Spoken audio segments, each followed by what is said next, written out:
सिंध जे senior वज़ीर शर्जील इनाम मेमून चयो आहे त सॼी सिंध में जिते जिते मींहं वारी सूरत हाल आहे उते इंतज़ामिया मुतहरक आहे। कराचीअ में मेयर सॼी राति जागी मींहं जे पाणीअ जे निकाल खे यकीनी बणायो। हैदराबाद ऐं मीरपुर ख़ास जा मेयर बि ज़ाती तौर ते मौजूदु आहिनि। असांजा MPAs ऐं MNAs बि ग्राउंड ते आहिनि। जेसीं ताईं मींहं वारी सूरत हाल आहे तेसीं ताईं समूरा माण्हू ग्राउंड ते मौजूदु रहंदा। कराचीअ में प्रेस कॉन्फ्रेंस कंदे सिंध जो सीनियर वज़ीर शर्जील इनाम मेमून चयो त सिंध जो वॾो वज़ीर ज़ाती तौर ते मींहं सबबि मुतासिर थियल इलाइक़नि जा दौरा करे रहियो आहे। आबपाशी वारो वज़ीर बि बंदनि ते मौजूदु आहे। कराची समेत समूरनि ज़िलनि में वज़ीर, चेयरमैन, मेयर, काउंसलर सभु मुतहरक आहिनि। सबसे ज़्यादा जो बारिश का इस बार प्रेशर आया है वो आया है बदीन में, ज़िले बदीन में।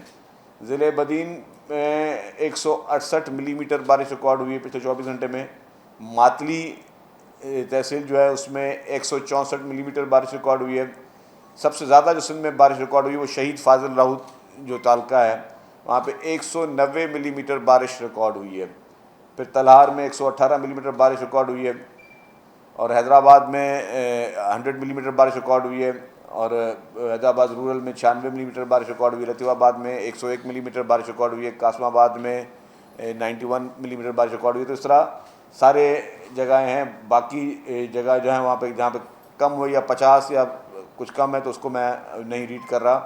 टंडो मोहम्मद खान में जो बारिश बहुत ज़्यादा पड़ी है, वहाँ पे कल की जो फिगर है वो कोई 75 मिलीमीटर बारिश रिकॉर्ड हुई है टंडो मोहम्मद खान में, लेकिन उसके बाद भी जो है वो बारिश चलती रही है। तो वहाँ पे भी बड़े हैवी स्पेल्स जो हैं टंडो मोहम्मद खान में कंटिन्यूस चलते रहे हैं। सिंध जे सीनियर वज़ीर चयो त जॾहिं कुदरती आफ़तूं रोनमा थींदियूं आहिनि त उन वक़्तु हुकूमतुनि जो कमु रुॻो वेठल रहण नाहे हूंदो। हुकूमत जो कमु हूंदो आहे त उहे फील्ड में मौजूदु रहनि। चेयरमैन बिलावल भुट्टो ज़रदारी, सदर आसिफ अली ज़रदारी जूं ख़ासि हिदायतूं हुयूं त सभिनी माण्हुनि खे फील्ड में मौजूदु रहणो आहे। समूरी सूरत हाल खे पीपल्स पार्टी जी लीडर मोहतरमा फरियाल टालपुर पाण मॉनिटर करे रही आहे ऐं उन समूरनि ज़िलनि में MPAs ऐं MNAs जूं ड्यूटियूं लॻायूं आहिनि त उहे मुतासिर इलाइक़नि में मौजूदु हुजनि। जहाँ जहाँ पर बारिश की सूरत हाल है, कराची में भी आपने देखा होगा कि मेयर कराची वो ख़ुद पर्सनली सारी रात जाग कर भी उन्होंने शहर के दौरे किए और उन्होंने निकासी आपको यकीनी बनाया। इसी तरीके से हैदराबाद में हमारे मेयर जो हैं शोरो साहब वो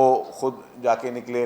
इसी तरीके से हमारे जितने भी डिस्ट्रिक्ट काउंसिल के हमारे मेंबरान हैं, मीरपुर खास के मेयर, वो पर्सनली उन्होंने सारी चीज़ों को देखा। फिर जितने भी डिस्ट्रिक्ट काउंसिल के चेयरमैन हैं बाकी ज़िला में सब मौजूद थे। हमारे MPAs हजरात मौजूद थे, हमारे MNAs हजरात मौजूद थे। और जब तक ये बारिश का स्पेल 31 तक वार्निंग चल रही है तो सब के सब जो हैं वो मौजूद होंगे, फील्ड पे मौजूद होंगे। चीफ मिनिस्टर साहब ख़ुद पर्सनली जो है उन्होंने विज़िट किया है। पहले अपर सिंध की तरफ गए, फिर लोअर सिंध में गए और उन्होंने एक दिन में जो है 5-5 डिस्ट्रिक्ट जो है वहाँ एक जगह पे जहाँ पे बारिश हो रही थी, तेज़ स्पेल्स चल रहे थे, वहाँ पे चीफ मिनिस्टर साहब और उनके कैबिनेट के मेंबर्स जो हैं वो मौजूद थे। इरीगेशन मिनिस्टर साहब इस वक्त भी बंदों पे और हर जगहों पर मौजूद हैं। हुन चयो त बरसातुनि दौरान कंहिं बि हंगामी सूरत हाल खे मुंहुं ॾियण जे लाइ हेस्को ऐं सेप्को जी मोट हाकारी न हुई। वफ़ाक़ी हुकूमत सां ॻाल्हि कई आहे। वॾे वज़ीर बि हिदायतूं जारी कयूं आहिनि। सीनियर वज़ीर शर्जील इनाम मेमून चयो त पाणीअ जो निकाल उन वक़्तु मुमकिन आहे जॾहिं पंपिंग मशीनूं हली रहियूं हुजनि। असां वटि घणे भाङे मशीनूं बिजलीअ ते हलण वारियूं आहिनि। बिजलीअ जे करे मसइलनि जो मुंहुं ॾिसणो पियो आहे। अब इसमें जो हमारे पास जो रेस्पॉन्स होना चाहिए हेस्को का और सेप्को का वो अच्छा नहीं आ रहा काफ़ी जगहों पर, और उसके लिए एनर्जी मिनिस्टर साहब ने भी फेडरल गवर्नमेंट से बात की है और चीफ मिनिस्टर साहब ने भी उनको हिदायतें दी हैं इन सारी पावर कंपनीज़ को कि बराए मेहरबानी जब बारिशें हो रही हैं तो क्योंकि निकासी आप सिर्फ तब पॉसिबल है जब वो पंपिंग मशीन्स चलती रहें। और पंपिंग मशीन्स हमारे पास जो है वो ज़्यादातर पंपिंग मशीन्स ऐसी हैं जो कि वो इलेक्ट्रिसिटी पे चलती हैं, तो वो हमारे उसमें इशूज़ रहे हैं। सीनियर वज़ीर शर्जील इनाम मेमून चयो त Pakistan peoples Party chairman Bilawal Bhutto Zardari गुज़िरियल ॾींहुं सोलर पैनल विरहाया आहिनि। अहिड़े क़िस्म जो रिलीफ पाकिस्तान जे तारीख़ में निहायत अहम मोड़ आहे। शहीद मोहतरमा बेनज़ीर भुट्टो थरकोल जो मनसूबो ॾिनो। संदसि हुकूमत जे ख़ात्मे बैदि उन प्रोजेक्ट खे बंदि कयो वियो। सदर आसिफ अली ज़रदारी थरकोल मनसूबो शुरू कयो। सिंध जे इतलात वारे वज़ीर शर्जील इनाम मेमून चयो त पाकिस्तान जो मुस्तक़बिल ऐं पाकिस्तान जी तक़दीर थरपारकर जो कोयलो ई तब्दील कंदो। असांजो ईंदड़ नसुल ॾिसंदो त थरपारकर जी बिजलीअ सां ठहण वारी बिजली एक्सपोर्ट थींदी। पाकिस्तान जी सस्ती तरीन बिजली थरपारकर जे कोयले मां ठही रही आहे। पीपल्स पार्टी ॾेखाव, आरज़ी रिलीफ ऐं फोटो सेशन ते यकीन नथी रखे। पीपल्स पार्टी अहिड़ा कम चाहे थी जंहिंजो अवाम ऐं उन जे ईंदड़ नस्ल खे फ़ाइदो पहुचे। चेयरमैन पाकिस्तान पीपल्स पार्टी मोहतरम बिलावल भुट्टो ज़रदारी साहब ने कल सोलर के सिस्टम्स जो हैं वो उसकी डिस्ट्रीब्यूशन शुरू की है।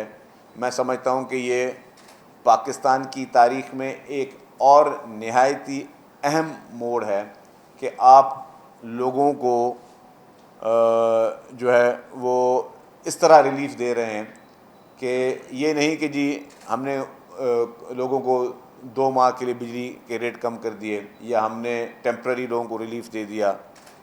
जिस तरह मैंने कहा कि पहले भी कहते आए हैं कि पाकिस्तान पीपल्स पार्टी की हुकूमत ने जब मोहतरमा बेनज़ीर भुट्टो साहिबा शहीद ने थर कोल का ख्वाब देखा और फिर उस वक्त वो प्रोजेक्ट बंद किया गया, फिर प्रेसिडेंट असद अली ज़रदारी साहब ने वही थर पार्कर का प्रोजेक्ट शुरू किया और अल्हम्दुलिल्लाह थर पार्कर जो है वो मैं यकीनी तौर पर कह सकता हूँ कि पाकिस्तान की इंशाअल्लाह ताला तकदीर थर पार्कर ही बदलेगा। सीनियर वज़ीर चयो शहीद ज़ुल्फ़िकार अली भुट्टो मुल्क खे एटमी क़ुवत बणायो। शहीद बेनज़ीर भुट्टो हिन मुल्क खे मीज़ाइल टेक्नोलॉजी ॾिनी। सदर आसिफ़ अली ज़रदारी शहीद बेनज़ीर भुट्टो जे वेयनि खे अॻिते वधाईंदे थर पार्कर जो कोयलो कढियो। सीनियर वज़ीर शर्जील इनाम मेमण चयो त चेयरमैन बिलावल भुट्टो ज़रदारी 2 लख ख़ानदाननि खे सोलर पैनल ज़रिए मुफ़्त बिजली फराहम करणु वञी रहियो आहे। BISP जी डेटा तहत 2 लख ज़रूरतमंद ख़ानदाननि खे ताहयात मुफ़्त बिजली मिलंदी। चेयरमैन बिलावल भुट्टो ज़रदारी जो इहो क़दम इनक़लाबी आहे। पाकिस्तान जे कंहिं सूबे में ईअं मुफ़्त में सोलर न आहिनि ॾिना विया जीअं चेयरमैन बिलावल भुट्टो ज़रदारी जे वेयनि तहत सिंध सरकार ॾेई रही आहे। जिस तरह शहीद ज़ुल्फ़िकार अली भुट्टो साहब ने एटमी ताकत मुल्क को बनाया या आइन दिया, तो नस्लें आज शहीद ज़ुल्फ़िकार अली भुट्टो साहब या उनकी जनरेशन शायद हमारे साथ मौजूद ना हो, लेकिन अब वो नस्लें दुआएं दे रही हैं शहीद ज़ुल्फ़िकार अली भुट्टो साहब को कि आपने एटमी ताकत बनाया कि आज कोई भी दुनिया का टेढ़ा मेढ़ा मुल्क भी हमारे सामने जो है वो किसी गलत आंख से हमारे मुल्क को नहीं देख सकता, क्योंकि आपने हमारे पास एटमी ताकत है। शहीद मोहतरमा बेनज़ीर भुट्टो साहबा ने मिसाइल टेक्नोलॉजी दी, तो वो भी हमारे इस मुल्क के डिफेंस के लिए एक बहुत बड़ा कारनामा था, एक बहुत बड़ी एक सहूलत थी कि कोई भी मुल्क जो है हमसे जो है वो कोई एजुकेशन नहीं कर सकता। इसी तरीके से मोहतरमा के विजन के बाद प्रेसिडेंट असद अली ज़रदारी साहब ने मोहतरमा के विजन को आगे लिखते हुए जिस तरह थर पार्कर का कोयला निकाला है, तो उसका मकसद ये नहीं कि कुछ ही हमने कोई आज कोई एक कुछ लोगों को खुश करने के लिए किया है, नहीं, ये पाकिस्तान का मुस्तकबिल थर पार्कर का कोयला इंशाअल्लाह ताला बदलेगा। और ये मैं आपको या बड़े आप माहिरीन को बुला के बैठ जाएं, ये दस्तावेज बना लें इसको कि इंशाअल्लाह ताला पाकिस्तान की तकदीर का सबसे बड़ी जो बेहतरीन चीज़ जो आएगी, रेवोल्यूशन आएगा, वो थर पार्कर के कोयले से आएगा। सीनियर वज़ीर शर्जील इनाम मेमण चयो त चेयरमैन बिलावल भुट्टो ज़रदारी जे वेयनि तहत सिंध में 21 लख ख़ानदाननि जा घर ठही रहिया आहिनि। जेकी माण्हू मींहं सबबि मुतासिर थी रहिया आहिनि उहे उन्हनि घरनि में पनाह वठी रहिया आहिनि। उहो ॾींहुं दूर न आहे जॾहिं पाकिस्तान पीपल्स पार्टी वफ़ाक़ में हुकूमत ठाहींदी। हुन चयो त थर कोल, सोलर एनर्जी या अस्पतालुनि समेत जेकी बि ॿियूं सहूलतूं सिंध सरकार फराहम करे रही आहे, अहिड़े क़िस्म जूं सहूलतूं ॿियो को बि सूबो न पियो ॾिए। तो हमने सिर्फ वो काम किए हैं जिससे लोगों को रिलीफ मिलेगा और लाइफ टाइम मिलेगा। और ये यहाँ तक बात 2 लाख फैमिलीज तक नहीं रुकेगी, ये आगे भी जाएगी। जिस तरह चेयरमैन पाकिस्तान पीपल्स पार्टी बिलावल भुट्टो ज़रदारी साहब के विजन पर 21 लाख घर सिंध हुकूमत बनाने जा रही है। मैंने कहा कि सैलाब पंजाब में भी आए, सैलाब खैबर पख्तूनख्वा में भी आए, सैलाब बलूचिस्तान में भी आए, लेकिन चूंकि पाकिस्तान पीपल्स पार्टी की हुकूमत सिंध में थी तो सिंध के 21 लाख अफराद के लिए घर बन रहे हैं और लाइफ टाइम के लिए। जेकी माण्हू वॾियूं दावाऊं कंदा आहिनि उन्हनि जे सूबनि मां माण्हू इलाज जे लाइ सिंध ईंदा आहिनि। असां संदन आजियां करियूं था, असांजूं ही सहूलतूं पूरे पाकिस्तान लाइ आहिनि। असांजो वेयनि इंसान दोस्तीअ ते ॿधलु आहे। पूरी दुनिया में माण्हू साइबर नाइफ से इलाज लाइ अची रहिया आहिनि। सीनियर वज़ीर शर्जील इनाम मेमण चयो त बाक़ी सूबा असांजे मॉडल तहत कमु कनि। ॿिया सूबा बि NICVDs ठाहीनि, साइबर नाइफ आणीनि, जेरे ऐं बुकिन जी मुफ़्त ट्रांसप्लांट जी सहूलत फराहम कनि। असां संदन मदद कंदासीं। उन सां हर पाकिस्तानीअ खे सहूलत मिलंदी ऐं क़ीमती जानियूं बची सघंदियूं। हुन चयो त पीपल्स पार्टी रुगो ॻाल्हियूं नाहे कंदी, असां अमल कंदा आहियूं। असां ॾेखार न आहियूं कंदा, असां जदीद मनसूबनि ते कमु करे रहिया आहियूं। असांजे हाउसिंग प्रोजेक्ट खे बैनुल अक़वामी अवार्ड्स मिलिया आहिनि। सिंध सरकार ज़िंदगी जे हर शोबे में मेहनत करे रही आहे। चाहे सोलर एनर्जी की फैसिलिटीज़, चाहे आज हम हॉस्पिटल्स की जो बेस्ट फैसिलिटीज़ हैं जो कोई सूबा और नहीं कर सका, आज भी वो जो बड़े बड़े लोग दावे करते हैं, उन सूबों से लोग इलाज कराने के लिए सिंध में आते हैं। यहाँ से इलाज कराने के लिए कोई और नहीं जाता और हमको वेलकम करते हैं। हमें किसी किस्म की खुदा ना खास्ता कोई वो नहीं, हमने ये पूरे पाकिस्तान के लिए फैसिलिटी खोली हुई है। AV बसिस पिंक बसिस असां मुतारफ़ करायूं। हाणे पहिरीं AV टैक्सी मुतारफ़ कराइण वञी रहिया आहियूं। हीउ ख़तमु न थियण जोॻो बाब आहे। चेयरमैन बिलावल भुट्टो ज़रदारी अवाम जी ख़िदमत ऐं संदनि लाइ डिघे मुदे वारनि प्रोग्रामनि जूं हिदायतूं ॾिनियूं आहिनि जिन सां अवाम ऐं ईंदड़ नसुल खे फ़ाइदो पहुची सघे। सीनियर वज़ीर शर्जील इनाम मेमण चयो त मंशियात जे ख़ात्मे वारी टीम हिकु NGO खे पकड़ियो आहे जेका मंशियात फ़रोशीअ में मुलविस हुई। NGO वारनि वटि मीडिया कार्ड्स बि हुआ त जीअं खेनि रोकियो न वञे। मंशियात फ़रोश ऐं मंशियात में इस्तेमालु करण वारनि खे कंहिं बि सूरत में बख़्श न कयो वेंदो। सिंध सरकार क़दम खणी रही आहे त स्कूलनि ऐं कॉलेजनि में मंशियात जूं टेस्टूं शुरू कयूं वेंदियूं। मंशियात ख़िलाफ़ संजीदह क्रैक डाउन जारी आहे ऐं उनखे वधीक तेज़ कयो वेंदो। निजी महफ़िलुनि ऐं घरनि में बि मंशियात जे वाहपे खे रोकींदासीं। असांजी कंहिंसां बि ज़ाती लड़ाई न आहे, असांजी मंशियात फ़रोशनि सां जंग आहे। Sindh police, Pakistan rangers, ANF ऐं एक्साइज़ खे NGOs जी स्क्रूनिटी करणी पवंदी। हिकु फेसबुक पेज खे बि पकड़ियो आहे जंहिं तहत मंशियात विकिरो कई वेंदी हुई। कल परसों भी ANF ने एक NGO को पकड़ा जो ड्रग्स का काम कर रहे थे और उनको जब पकड़ा गया तो उनकी गाड़ियों से मीडिया के और प्रेस के झूठे कार्ड्स भी आए कि जी उनको रोका ना जाए। जाली नंबर प्लेट्स भी पकड़ी ANF ने। तो देखिए जी, नारकोटिक्स पे सिंध हुकूमत ने प्रेसिडेंट आसिफ जरदारी साहब की हिदायतों पर जहाद का ऐलान किया हुआ है। मैं बहुत क्लियर कह रहा हूँ और ये इस मैसेज को दोबारा कह रहा हूँ कि क्लियर समझें कि अब ड्रग यूजर्स भी जो है वो कभी भी कानून के शिकंजे से बच नहीं सकेंगे। तो ख़त्म कर दें इस ड्रग्स की आदत को। हिकु सवाल जे जवाब में हुन चयो त PTI खे 2018 में मसनूई तौर ते हुकूमत ॾिनी वई ऐं शर्मनाक ॻाल्हि इहा आहे त PTI वटि मैंडेट ई न हो। PTI 3.5 सालनि में मुल्क जो जेको हशर कयो उहो बि सभिनी जे साम्हूं आहे, जंहिं सोशल मीडिया ज़रिए नौजवाननि नसुल खे गुमराह करण जी कोशिशि कई। हिन माफ़िया हिन मुल्क सां जेको कुझु कयो उहो सुठो न हो। PTI लीडरनि जे घरनि खां वठी तंज़ीम जे सतह ताईं भञ ड्राह जो शिकार आहे। आपको ये सारी मेरी गुफ्तगू में सिर्फ PTI याद आ गई।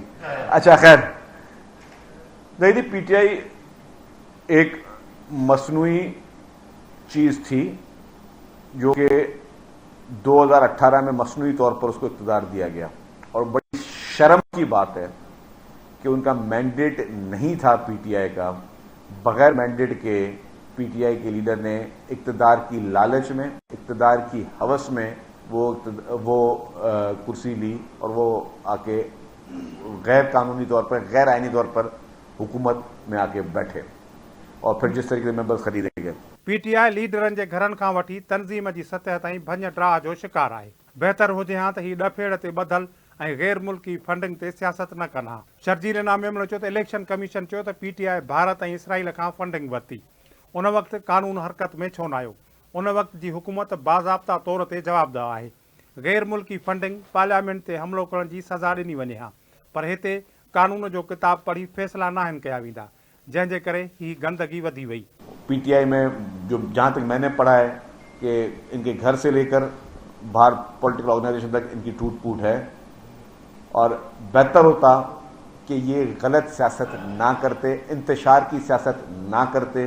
बेहतर होता कि ये गैर मुल्की जो इनके लॉबियस्ट हैं, जो इनको वहाँ से फंडिंग कर रहे हैं, ये सियासत ना करते। और मैं समझता हूँ इसमें हमारी कहीं कसूर हमारा भी है, हमारे सिस्टम का भी कसूर था। हुन चयो त MQM असांजी इतिहादी न आहे, वफ़ाक़ी हुकूमत में असां न पर MQM इतिहादी आहे। MQM वटि करण लाइ हिन वक़्तु बयाननि खां सवाइ ॿियो कुझु बि न आहे। संदन बयाननि खे आउं संजीदह न वठंदो आहियां, अव्हां बि न वठंदा करियो। देखिए जी, एक तो MQM हमारी नीम इत्तेहादी के इत्तेहादी इस वक्त नहीं है, ठीक है, और वफाकी हुकूमत में हम नहीं है, MQM है। तो पहले तो जमाल साहब उसको आप तस्हीह कर दें कि MQM is not in coalition. लेकिन ठीक है, MQM के पास इस वक्त सिर्फ बयानात ही रह गए करने के लिए। आप बताएं, आप एक सीनियर साहब MQM के पास अभी रहा क्या है? अगर वो बयान भी बेचारे ना दें तो बाकी क्या करें? तो उनके बयानात को ज़्यादा संजीदा ना मैं लेता हूँ ना आप लोग लिया करें। उन बेचारों को बयान दिया करें ताकि किसी तरीके से मीडिया में जिंदा तो रहें। सड़कों पर या पब्लिक में तो वो नहीं है इस वक्त, कम से कम मीडिया में उनको जिंदा रहने के लिए बयानात का हम लेवरेज देते हैं, जाके ऐश करें। हिकु ॿिए सुवाल जे जवाब में सीनियर वज़ीर शर्जील इनाम मेमण चयो त बलोचिस्तान में थियल वाक़िया अफ़सोसनाक आहिनि।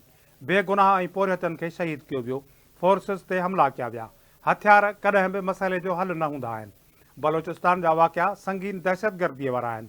वफ़ाक़ी हुकूमत चयो आहे त उहा दहशतगर्दनि ख़िलाफ़ सख़्तीअ सां कार्रवाई कंदी। असां संदन सपोर्ट कंदासीं।